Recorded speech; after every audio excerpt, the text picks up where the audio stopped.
such a cute little kitty.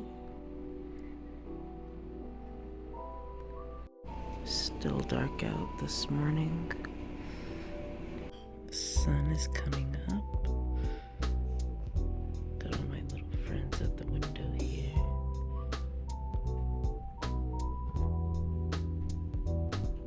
Alright, hello everybody. My name is Yibby, and today I am going to be making a sketchbook.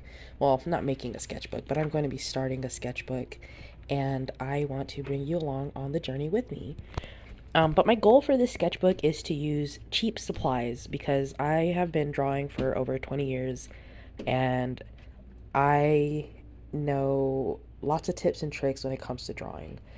My biggest pet peeve is thinking that you can't make good art with expensive supplies. I just have always believed, I've always loved using the cheapest things I could find and seeing what I can make out of it. I love that challenge.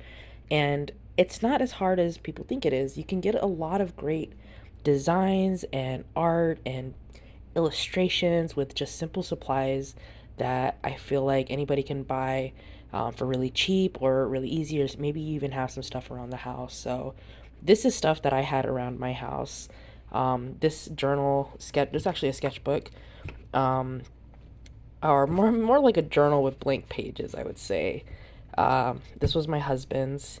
He lent it to me, and you can see it's been a little used, but not too much. It's still very thick, has a lot of pages still.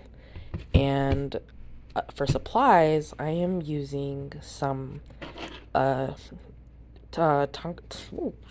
I can get this pencil right, I am going to be using this Ticonderoga pencil to do all of my sketching. And of course, it's not coming in view, but you get the idea. This big jumbo Sharpie I found, eraser, sharpener, another purple Sharpie, I don't know what I'll do with that, and this rollerball pen that I found. As for colors, I'm going to be using some Crayola markers and some crayons.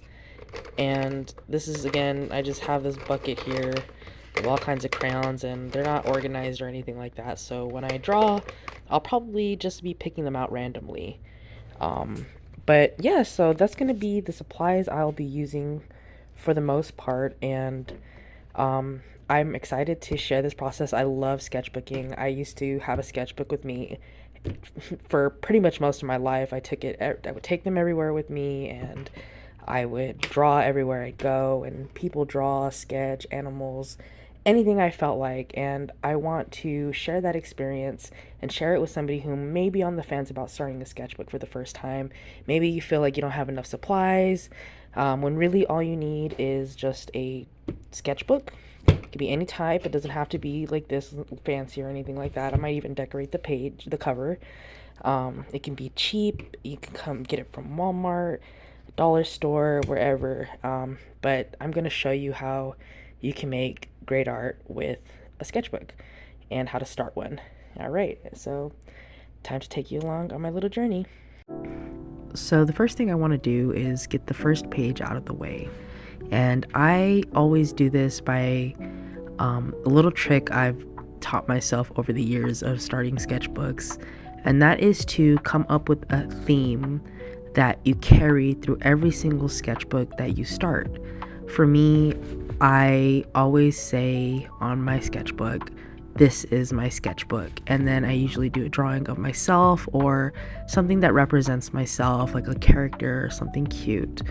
Or not cute. I've done monsters, creatures, anything and anything can happen in a sketchbook. But for me, the biggest rule is it ends with "This is my sketchbook." And that has always helped me get past that fear of the first page because I know exactly what I'm going to do going into it. I know a lot of people like to scribble on the first page. Some people use swatches to test out brushes and pencils and pens. Personally, I like to have an illustration on my first page just because I think it says something about me as an artist. And for this particular page, I wanted to do something that is very cute because that's kind of the style I've been going with lately, and I think I want to continue that theme with this sketchbook.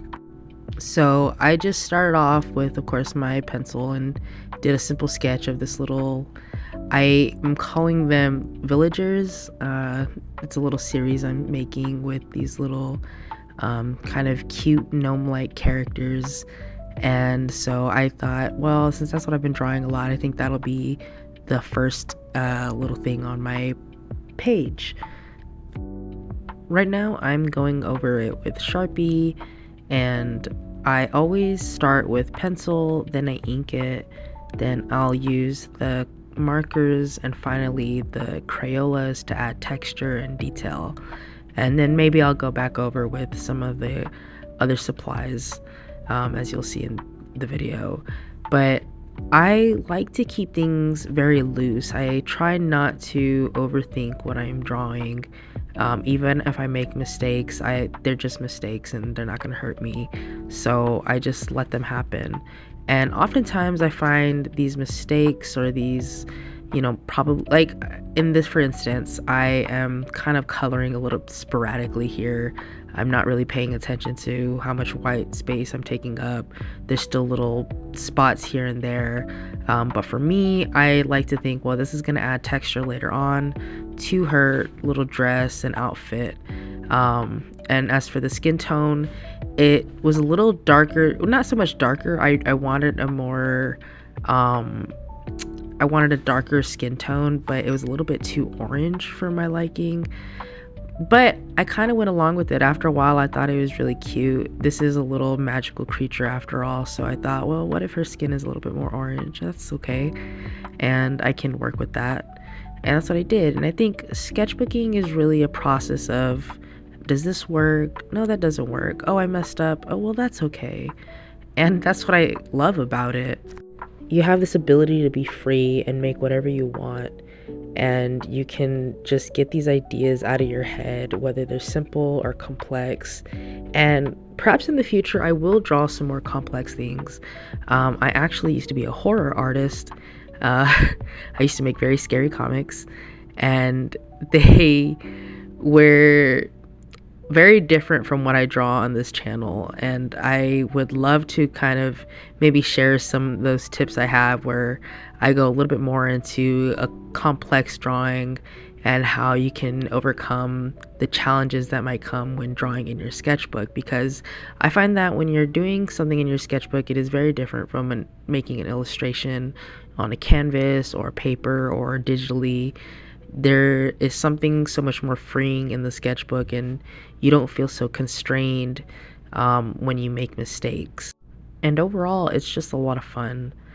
I think the reason I even started sketchbooking in the first place was because one day I found out that paper could be blank, and I just had to draw on it.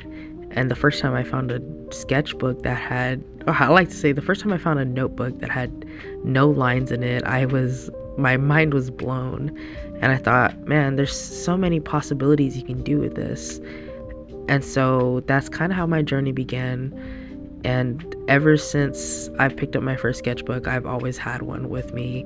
I currently have about 3 right now that I'm working on, but I will be honest, I've actually slowed down in the past few years, and that was a big reason that I wanted to start this little, perhaps, I guess a playlist of this, a series would be a better word for that, where I will share some of my techniques, some of my ideas that I've always had, that I've developed over time, having sketchbooks, and hoping that maybe somebody can pick up some tips or maybe get some ideas on how they can incorporate art into their sketchbooks.